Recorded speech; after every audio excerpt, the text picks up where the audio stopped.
बिस्मिल्लाहिर्रहमानिर्रहीम। मेरा नाम प्रोफेसर डॉक्टर जलील इकबाल मलिक है। मैं प्रोफेसर ऑफ मेडिसिन हूँ, शाहिद इस्लाम मेडिकल कॉलेज में पढ़ाता हूँ। आज हम डायबिटीज़ पे थोड़ा सा बात करेंगे, जिसे उर्फ़ आम में ज़ियाबेतिस कहते हैं। डायबिटीज़ एक ऐसी बीमारी है जिसे हम एलोपैथी में कहते हैं उम्मुल अमराज है, तमाम बीमारियों की जड़ है, मदर ऑफ डिजीज़ है।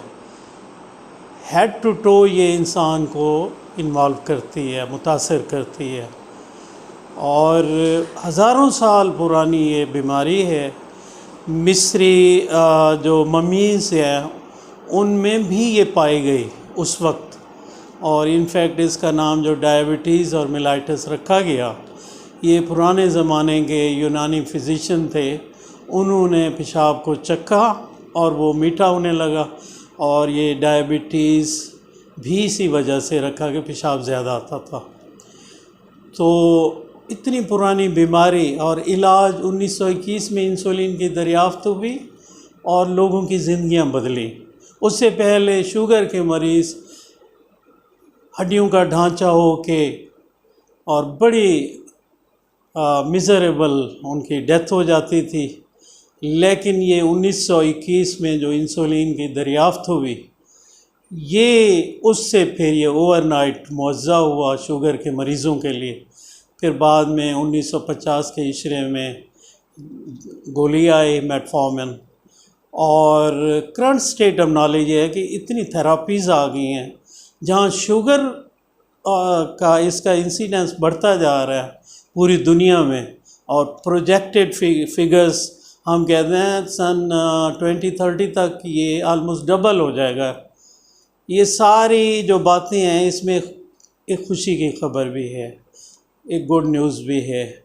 वो ये है कि आजकल थेरापीज़ इतनी नई आ गई हैं, उसको टैक्टफुली हम फिजिशियन अगर यूज़ करें तो शुगर के मरीज़ों में इवन बाज़ औक़ात इंसुलिन की ज़रूरत नहीं पड़ती, अगर बीमारी बहुत ही एडवांस नहीं है।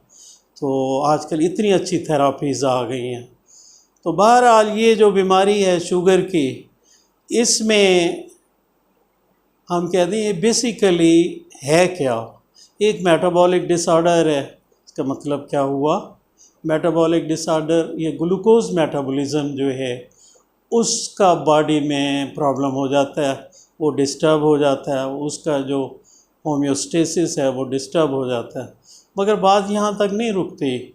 ये खाली ग्लूकोज का मसला नहीं है, बल्कि इसमें लिपिड्स का मेटाबॉलिज्म और मेटाबॉलिज्म इन ए ब्रॉडर सेंस वो भी डिस्टर्ब हो जाता है, और मुख्तलिफ़ कॉम्प्लिकेशंस होती हैं, और ऐसी ख़तरनाक किस्म की कॉम्प्लिकेशंस होती हैं। बाद लोगों को पाँव कटवाने पड़ते हैं, टांग कटवानी पड़ती है, गुर्दे ख़त्म हो जाते हैं, आँख की बिनाई चली जाती है, पर्दे में इफ़ेक्ट आ जाते हैं। शुगर के मरीज़ को दिल की बीमारी 2 से 4 गुना रिस्क बढ़ जाता है। तो इस वजह से इस बीमारी में न सिर्फ ये कि हम लोगों में मरीज़ों को हम अवेयरनेस दें इस बीमारी की, और ख़ास तौर पे प्रिवेंशन की, कि इससे बचा कैसे जाए।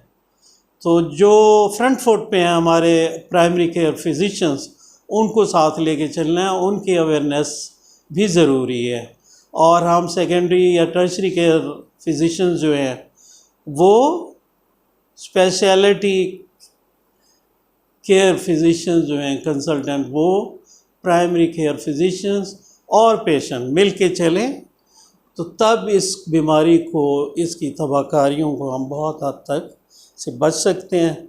और टेस्ट कैसे, आजकल टेस्ट जो है बेसिकली, पहले तो हम शुगर फास्टिंग करते थे सुबह नाश्ते से पहले, और फिर 2 घंटे बाद वाली। और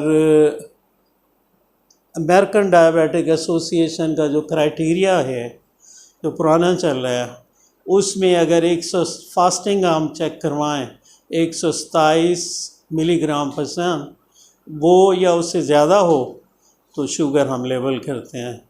और रैंडम करवाएं या 2 आवर पोस्ट प्रांडियल नाश्ते से 2 घंटे बाद करवाएं, तो वो 200 या 200 से ज़्यादा हो।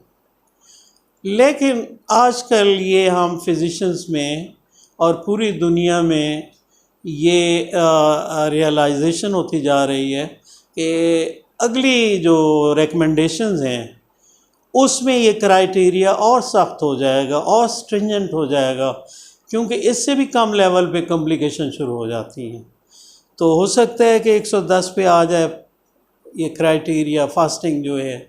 तो इस वजह से ये एक बात हुई कि आजकल वो पुराने क्राइटेरिया हम ज़्यादा जो है शुगर के लिए सख्त क्राइटेरिया यूज़ करते हैं। जैसे ब्लड प्रेशर का है, जैसे दिल की बीमारियों का है, वहाँ भी हम आजकल और सख्त और स्ट्रिंजेंट और रिजिड क्राइटेरिया यूज़ करते हैं।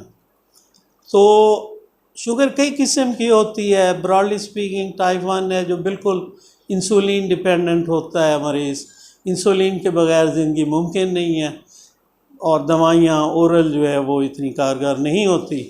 तो इंसुलिन ही कुक में, और ये बच्चों में ज़्यादा देखी जाती है, तो शुरू ही से बच्चों को इंसुलिन पे डालना पड़ता है। जो टाइप 2 है जो बड़ी उम्र के लोगों में होती है, उसमें इंसुलिन तो बन रही है, बल्कि बाज़ औक़ात बाज़ हालात में इंसुलिन लेवल करवाएं तो वो ज़्यादा होता है, लेकिन वो बॉडी उसे यूज़ नहीं कर रही होती। इंसुलिन रेजिस्टेंस बढ़ जाती है बॉडी में। तो इंसुलिन तो नॉर्मल या उससे भी ज़्यादा हो रही होती है पैदा जिस्म में, लेकिन वो यूज़ नहीं हो रही होती। तो इसको हम कहते हैं इंसुलिन रेजिस्टेंस। ख़ास तौर पे मोटे लोगों में मेटाबॉलिक डिसऑर्डर होते हैं, मेटाबॉलिक सिंड्रोम है, उसमें इंसुलिन रेजिस्टेंस होती है आदमी में, मोटापा होता है, ब्लड प्रेशर ज़्यादा होता है, और इंसुलिन शुगर के लेवल करवाएं तो वो भी ज़्यादा होते हैं। इसके अलावा भी सेकेंडरी डायबिटीज़ है, मेटाबॉलिक डिसऑर्डर्स हैं, उनकी वजह से भी शुगर होती है इंसान को। तो अब जो आजकल हम वो करते हैं प्रिवेंशन पे, जो मैं एक ख़ास बात करना चाहता हूँ कि शुगर से बचा कैसे जाए, क्योंकि एक दफ़ा बीमारी होगी तो वो तो अपनी उसकी कॉम्प्लिकेशन होनी है, या उसको ज़्यादा से ज़्यादा मिनिमाइज़ या कम किया जा सकता है, लेकिन ऑल टुगेदर हम बच नहीं सकते।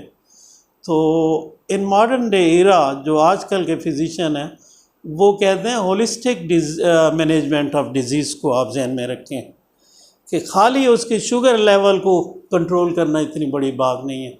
ऐसे ही ब्लड प्रेशर का है कि खाली ब्लड प्रेशर को फिगर गेम नहीं है कि कंट्रोल कर लें तो बड़े खुश हो जाएंगे। ये आजकल हम कहते हैं कि डिज़ीज़ को कंट्रोल करना है उसकी एक होलिस्टिक अप्रोच से, ब्रॉडर कॉन्टेक्स्ट में, और ब्लड प्रेशर को भी यही आजकल समझ के कंट्रोल किया जाता है। प्रिवेंशन की जहाँ तक बात आ रही है, हम फिजिशियन को चाहिए कि प्रिडिक्ट करें, हर मरीज़ को देखें इनकी फैमिली हिस्ट्री कितनी है, फैमिली रिस्क कितना है, मेटाबॉलिक प्रॉब्लम तो नहीं है, ओबेसिटी तो नहीं है, मोटापा, और ब्लड प्रेशर तो नहीं है, इंसुलिन रेजिस्टेंस की और प्रॉब्लम तो नहीं है। और उससे बचने के लिए भी आजकल दवाएं हैं, जैसे मेटफॉर्मिन है, ग्लूकोफेज वाला साल्ट, वो लो डोज में हम दें, फैमिली रिस्क और बाकी रिस्क को समझते हुए कि इस बंदे को, इस मरीज़ को फ्यूचर टाइम में आगे जाके रिस्क है शुगर का, तो अभी से लाइफस्टाइल मॉडिफिकेशन शुरू करवा दें और मेटफॉर्मिन पे डाल दें, तो उसकी शुगर जो है एक तो बहुत देर से अगर होनी होगी तो होगी, और शिद्दत भी उसकी कम होगी।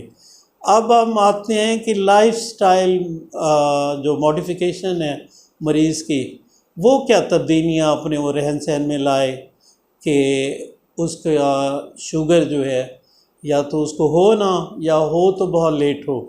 उसमें एक तो रेगुलर एक्सरसाइज है, वेट को कंट्रोल रखना है, और उसके अलावा फ्रूट ज़्यादा ले, सब्ज़ियाँ ज़्यादा ले बंदा, और सैचुरेटेड फैट्स जो हैं ये कम खाए। और इसके अलावा जो है फिर हम आते हैं आगे लाइफस्टाइल मॉडिफिकेशन के अलावा रिस्क असेसमेंट, कि इस बंदे को अगर शुगर है तो साथ क्या क्या है, यानी और कोमार्बिड्स क्या हैं, और बीमारियां साथ क्या हैं। उसमें मिसाल के तौर पे ब्लड प्रेशर की बीमारी है, दिल की है, ओबिसिटी यानी वज़न ज़्यादा है, इसको भी आजकल हम एक बीमारी समझते हैं। 10 बीमारियों का रिस्क 10% बढ़ जाता है अगर बंदा ओबीज हो, तो इसको एक बीमारी के तौर पे ही हमें लेना चाहिए। और ये एक एपिडेमिक है जो पूरी दुनिया में लोगों का वेट बढ़ता जा रहा है, उससे ये शुगर, ब्लड प्रेशर, दिल की तकलीफ़ ये बढ़ती जा रही हैं, स्ट्रोक और फालिज का अटैक बढ़ता जा रहा है लोगों में। तो अब हम आते हैं लाइफस्टाइल मॉडिफिकेशन के बाद मेडिसिन्स की तरफ। अब मेडिसिन्स जो है वो सारा रिस्क असेसमेंट करके कि इंसान उस पेशेंट के और बीमारियां साथ क्या हैं, उसके गुर्दे कैसे काम कर रहे हैं, उसके बाकी अज़ा, उन सब को ज़हन में रख के फिर हम सोचते हैं कि इस बंदे के लिए जो ट्रीटमेंट हमें वो करने चले हैं एडवाइस, तो वो कौन सा सबसे सूटेबल रहेगा, गोलियां सूटेबल रहेंगी, उनके क्या कम्बिनेशन मोस्ट सूटेबल रहेंगे उस मरीज़ के इंडिविजुअल प्रोफाइल में को जहन में रखते हुए। और इंसुलिन हमने देनी है तो कौन सी इंसुलिन देनी है और किस वक्त देनी है, किस मरीज़ में कौन सी इंसुलिन, कौन सी गोलियां लिखनी है। आजकल तो इतनी खूबसूरत दवाइयाँ आ गई हैं कि हम सोचते हैं कि अब शायद फ्यूचर में इंसुलिन की ज़रूरत ना पड़े लोगों को, क्योंकि वो जहाँ जहाँ शुगर के मरीज़ को प्रॉब्लम होती है वो तमाम साइट को कवर कर लेती हैं। तो या बहुत डिज़ीज़ एडवांस हो तो शायद इंसुलिन की ज़रूरत पड़े। लेकिन ये है कि जहाँ बाकी मायूसी की बातें हैं कि ये जो है हर साल शुगर का इंसिडेंस बढ़ता जा रहा है, हमारे मुल्क में बहुत बढ़ रहा है और पूरी दुनिया में भी यही हाल है। तो जहाँ इतनी मायूसी की ख़बरें हैं वहाँ गुड न्यूज़ ये है कि दवाइयाँ बहुत अच्छी अच्छी आ रही हैं, अब आना शुरू हो गई हैं। तो इस वजह से इस बीमारी की अहमियत को हम समझें और फिजिशियन एज ए फिजिशियन जो मेरा रोल है कि मैं हर बंदे को अर्ली प्रिडिक्ट करूं कि इसको शुगर का रिस्क है, इसकी फैमिली को जहन में रखते हुए तो उसको अर्ली स्टेज पे पिक करके लाइफस्टाइल एडवाइस दूं उस बंदे को। वज़न कम करने के लिए रेगुलर एक्सरसाइज, कौन सी वो ग़िज़ा ले, और इसके अलावा जो दवाई कौन सी मैं अर्ली शुरू कर दूं ताकि प्रिवेंशन की तरफ हम ज़्यादा उसको रखें। बाद में शुगर जब हो जाए तो फिर उसको देखें और उसके साथ बाकी जो मैंने अर्ज़ किया कि ये कॉम्प्लिकेशन होती हैं उनको जहन में रखें, उनसे बचाएं मरीज़ को। तो हमारा रोल बहुत ज़्यादा होता है। लेकिन आजकल हम कहते हैं कि हमारे साथ साथ मरीज़ का रोल बहुत ज़्यादा है। हम कहते हैं कि मरीज़ के हाथ में, 2/3 मरीज़ के हाथ में शुगर का कंट्रोल। लेकिन ये उस वक्त जब तक हम उसको पूरा एजुकेट करेंगे regarding different aspects of disease management, तो फिर हम समझते हैं कि मेरा रोल 1/3 रह जाएगा। मरीज़ को अच्छा एजुकेट किया हुआ है मुख्तलिफ एस्पेक्ट्स बीमारी के, तो वो फिर मरीज़ का और उसको भी एट स्टेक इस तरीके से ले आते हैं तो ये ज़्यादा सक्सेस होती है हमें ट्रीटमेंट में। तो आइंदा फिर किसी एस्पेक्ट पे इस शुगर के उसके लिए हम गाए बगाए बात आपसे करते रहेंगे। रमज़ान शरीफ में रोज़ा कैसे रखा जाए वो कभी इंशाअल्लाह रमज़ान शरीफ के मौसम से महीने से 1-2-3 महीने पहले वो भी बात करेंगे। रमज़ान शुगर वाले मरीज़ को दिल की बीमारियां कैसे मैनेज की जाए, वेट कैसे कम किया जाए, ये सारा फिर इंशाअल्लाह आप लोगों से बात होती रहेगी। तो जहाँ हमने और बातें की, अब हम आते हैं कि ग़िज़ा कौन सी मरीज़ ले।